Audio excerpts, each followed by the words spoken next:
there must be an agreement. The law provides there shall be an agreement, and unless you amend the law here. But the law that you've given us as a legislature says there must be an agreement between Nairobi and the national government. I'm glad that there's that realization.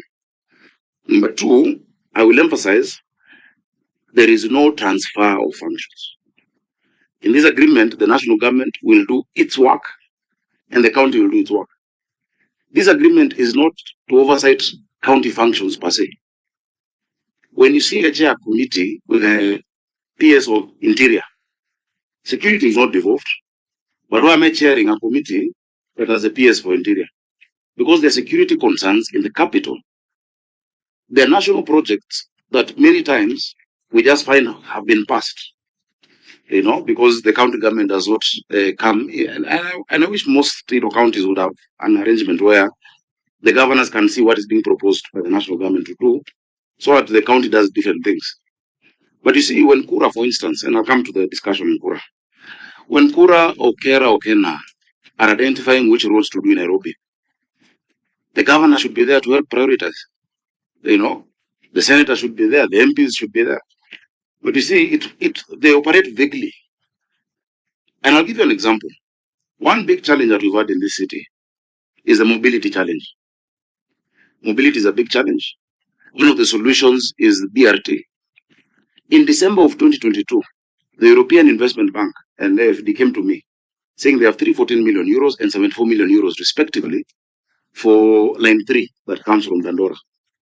Because of the lack of any structure, it took me 2 years to get cabinet to approve that funding request. But even to date, the loan request has not gone. Because you see, when you have a priority of the capital, if you don't have a forum through which either weekly or fortnightly, these guys have other national priorities. And so they don't see it as a priority. It took me 2 years to just get that. So for me, I'm thinking pragmatically, if I have an arrangement that will help me push, remember, this is not just for county functions, also national functions within the capital. When it says the seat of diplomatic missions in Section 6, diplomacy and foreign service is not a county function. But you see, this is the capital where all of these diplomats are. How do we provide for them? For instance, we're providing water and such amenities at the UN. And now we've done a new line through KTTC, which is now Diplomatic Village. That fulcrum is the city, is the capital. All of these foreign countries want to have a sister agreement with Nairobi.